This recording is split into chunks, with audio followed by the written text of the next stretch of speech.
Hey, crypto people, this is Ty.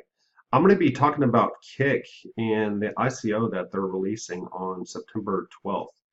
It's going to be really interesting. Those of you that don't know, KIK is one of the largest messaging apps out there. It's a multi-billion-dollar company, and they're going to be releasing an ICO. It's going to be actually the first mainstream company doing an ICO.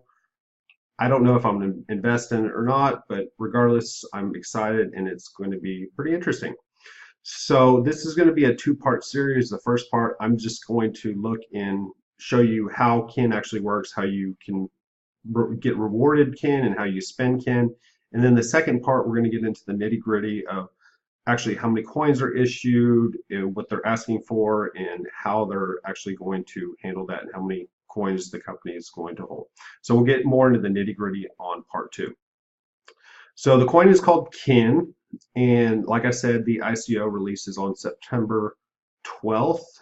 Now, one thing about KIK is, and this is the white paper, I'll put a link in the description if you want to read the white paper yourself, but I just went through and highlighted the important parts.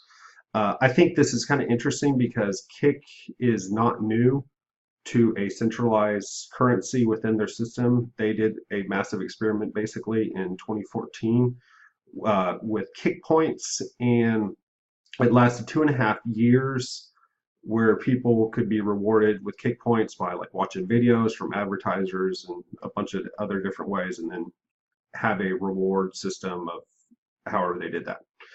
So I did highlight this because I thought this was pretty interesting. The average monthly transaction volume was nearly three times higher than the global transaction volume of Bitcoin. One thing about KIK is there's 300 million registered users, so that's a lot of people. There's probably more people that know about KIK than they do Bitcoin, or actually what KIK is. So majority of the supply is going to be allocated to the operations, the KIN reward engine, and we'll kind of go into that and how that works and how you actually make money. One thing to note is it will be on the Ethereum blockchain, ERC2. So it will be on the Ethereum blockchain, which most ICOs is on Ethereum, and I think that's a good call too. They'll actually need to speed up transactions faster than that Ethereum can handle, and in part two, I'll kind of tell how they do that. So the like I said, they did do the KIK points, and it was really successful. They got a lot of data, so I do think they know what they're doing. It lasted 2.5 years, and there's over 74 million purchases, so they're not new to this. There was an average transaction of 300,000 per day, which is just insane. So another thing I highlighted that I thought was pretty interesting is this does have the potential to become the world's most adopted and utilized cryptocurrency wallet.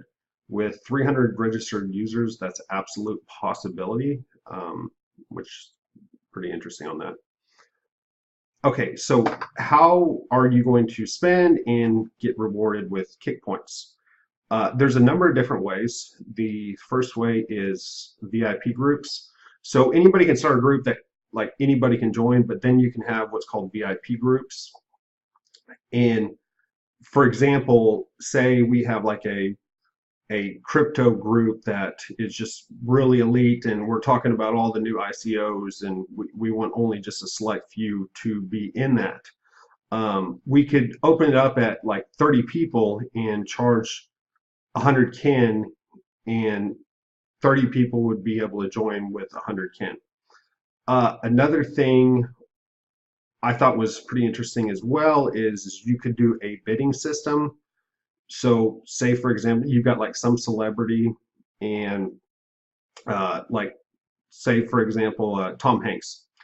He wanted to do a VIP group, and I don't think Tom Hanks would do something like this, but he wanted to do a VIP group, and he would do the group limit at 100 people, and people could bid on how much KIN they're willing to spend to join that group.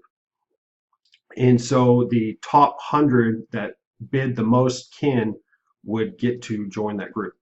I thought that was pretty cool. I like that. Um, Now, what they're trying to do is get premium user generated content. And how they're doing that is basically you can hide the content.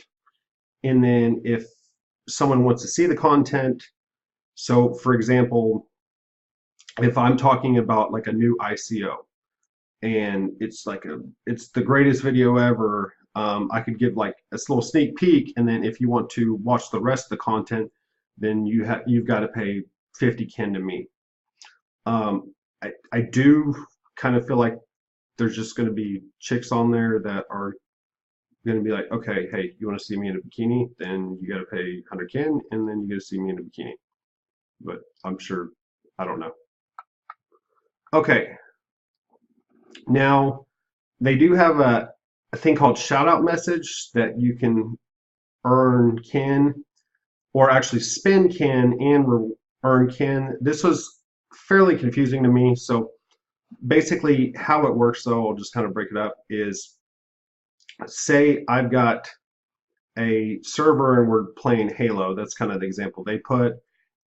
What I could do is I could blast the message to everybody in a group and then offer like 10 kin, and it would send all the people in the group a pop-up of where they've got 30 seconds or however long you put that timer, and if they look at the message or the video, they get rewarded that kin that I spent.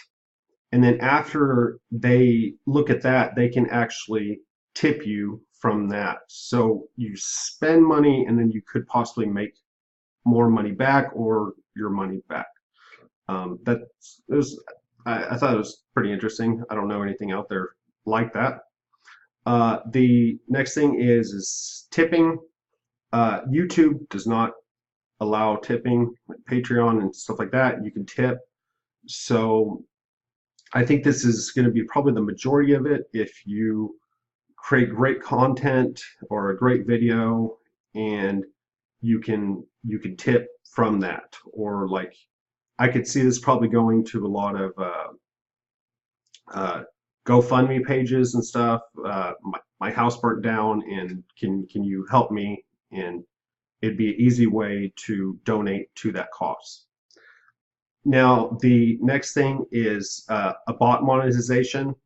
So companies can actually have a bot on there where you can order food and pay kin with it, which to me seems like it's going to make kin liquid, where you can actually link it with your bank account, or so, if you have a company, and then that's going to transition into dollars, because I can't imagine them expecting a company to receive kin and then expect them to send it to exchange to get those dollars. So to me, it seems like it's going to be liquid if you have a company, and then you can be rewarded with those dollars.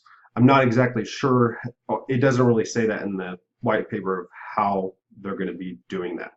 So a lot like restaurants can do bot monetization. Now, advertisers can do brand missions, and what you could do is, if you're like a marketing company, hey, take this little quick survey and you will be rewarded with 15 kin. You see it all the time, which is a big thing on like mobile apps, is I watch this video and you get 10 coins in-game credit. So I could see this being a lot of companies of watch this video, and then you will be rewarded like 10 kin or 20 kin or whatever. So real easy way for advertisers to get you to watch videos, and could be possibly spending less than what they're spending on the mobile apps or however they're currently doing it, or just a completely different market. So this is the 6 ways they mention in the white papers of how you're actually going to be rewarded in spending kin. Like I said, this is a 2-part series. In the next part, we're going to kind of look more into the nitty gritty of how many coins, what they're trying to raise, and actually like how they're going to distribute those coins. So check out the second part, and then please like the video and subscribe. Thank you.